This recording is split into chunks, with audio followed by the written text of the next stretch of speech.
Drills, if designed correctly, can provide familiarization training and improve situational awareness and decision-making.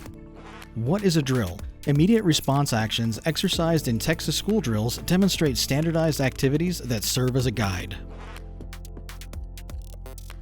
Drills and exercises show children that adults take their safety seriously and that they should as well. Drills should always be age-appropriate and designed to practice, test, and teach. As students get older, drills can become opportunities to teach students invaluable life lessons about responding to emergency situations.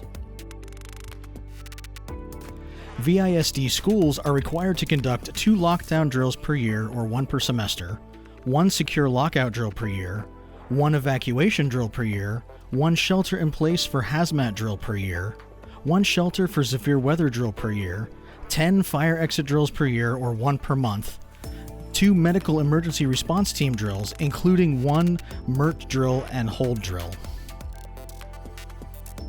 Let's talk about the different school drills. A lockdown drill is a response action schools take to secure interior portions of school buildings and grounds during incidents that pose an immediate threat of violence inside the school. The primary objective is to quickly ensure all school students, staff, and visitors are secured away from immediate danger. Lockdown drills should not be conducted unannounced, and every effort should be made to ensure that both students and staff are aware that it is a drill. Staff should be encouraged to consider the scenario and to visualize their response. Students should be encouraged to follow directions and be prepared to act based on the instructions of adults. A secure lockout drill is a response action schools take to secure the perimeter of school buildings and grounds during incidents that pose a threat or hazard outside of the school building. Secure lockout uses the security of the physical facility to act as protection to deny entry.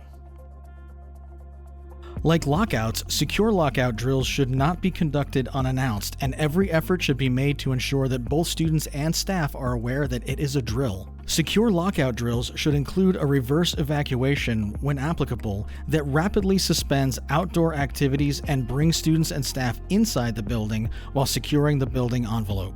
During these drills, students may continue to receive instruction inside the building. An evacuation drill is a response action schools take to move students and staff quickly from one place to another. The primary objective of an evacuation is to ensure that all staff, students, and visitors can quickly move away from the threat. Evacuation examples include a bomb threat or internal gas leak. Evacuation drills can practice evacuating the building due to a dangerous situation and can be used to practice staging students to leave the campus, either on foot or via buses. Campuses should consider staff activities that will assist in parent-child reunification efforts. Evacuation drills might also practice preparing for a walking relocation. A shelter-in-place for hazmat drill is a response action schools take to move students, staff, and visitors indoors quickly, perhaps for an extended period of time because it is safer inside the building than outside. Affected individuals may be required to move to rooms without windows or to rooms that can be sealed. Shelter-in-place for hazmat examples include train derailment with chemical release or smoke from a nearby fire.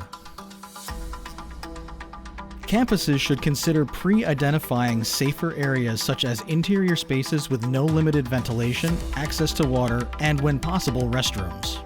SIP for hazmat drills may include simulated sealing of doors, windows, or other openings to prevent the exchange of air with the outside. A shelter for severe weather is a response action schools take to move students, staff, and visitors indoors quickly, perhaps for an extended period of time, because it is safer inside the building than outside. For severe weather, depending on the type and/or threat level, affected individuals may be required to move to rooms without windows on the lowest floor possible or to a weather shelter.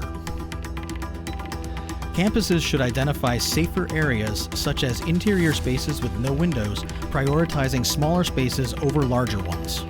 Hallways can be utilized if neither end of the hallway opens to the outside of the building. Practice relocating students from large rooms such as cafeterias and auditoriums, as well as from portable buildings and outdoor areas. Fire exit drills are a method of practicing how a building would be vacated in the event of a fire.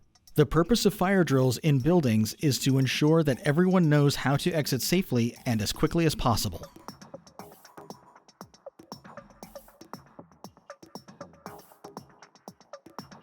Fire exit drills are speed drills focused on rapid action and positive accountability.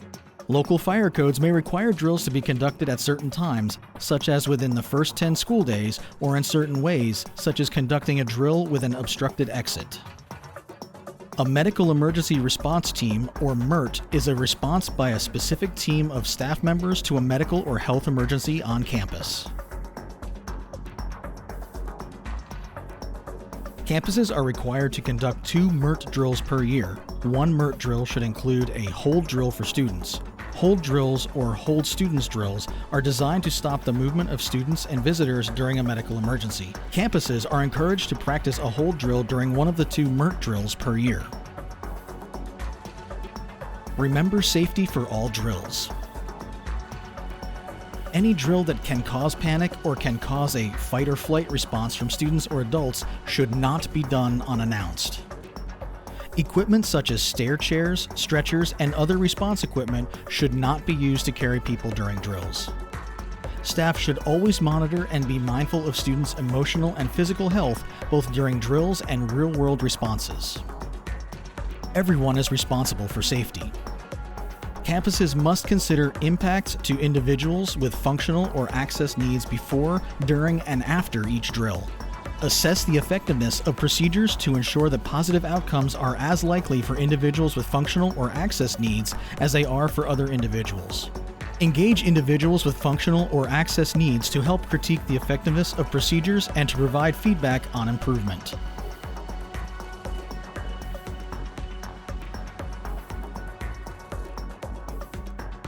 Your drill team should include the following: drill coordinator, responsible for drill planning and execution, often an administrator. Responsible for documenting the exercise scenario and goal, the best practices identified, and lessons learned. Safety is the primary responsibility. May assemble a small planning team. Evaluators and observers. Evaluate whether objectives are achieved. Monitor for safety issues. Controllers, not always needed for drills. Provide guidance and keep drills and exercises on track. You want to ensure you are conducting an effective drill. Things to do are scheduling a drill. Generally, it is important to consider dates and times that will have the least impact on the educational environment. As a campus progresses, they may elect to conduct some drills during more challenging times. Conducting a severe weather drill during intake. Conducting a secure lockout while an outdoor event is taking place at the end of the event or during class transitions. Some drills can be combined for efficiency. When possible, conduct a hold drill during one of the campus's MERT drills. Many drills can be combined, but campuses should be cautious that learning objectives are still being achieved. Consider including district staff and public partner agencies in some drills. Ensure that partners are advised of drills if they are on campus, particularly lockdown and secure lockout drills.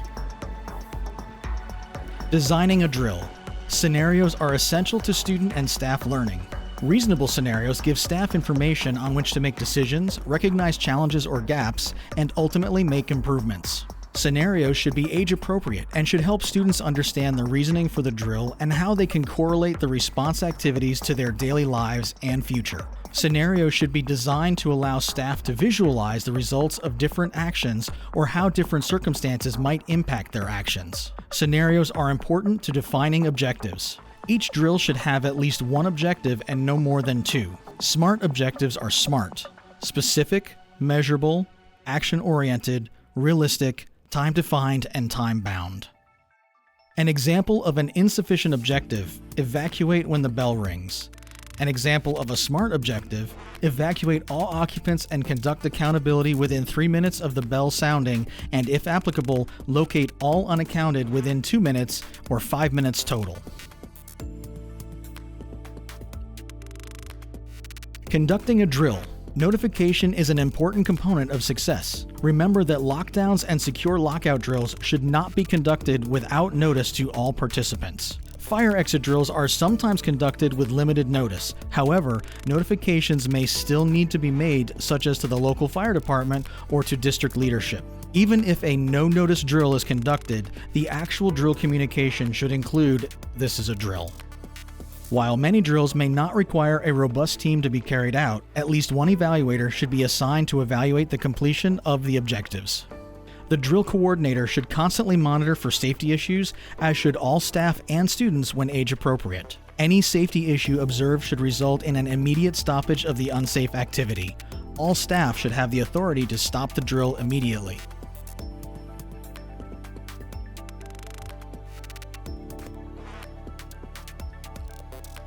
Closing out a drill.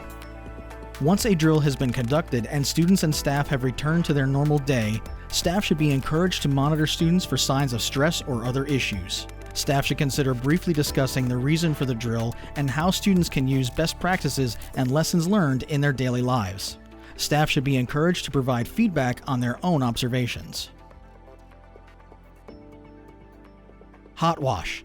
After the drill coordinator should bring together those who observed or controlled the drill to identify best practices, techniques, or behaviors that were exceptionally helpful or led to positive outcomes and should be documented. Lessons learned, opportunities for improvement that should be documented for future solution development or gap fills. Campus needs, infrastructure or equipment shortfalls that should be documented. Remember to report maintenance issues separately.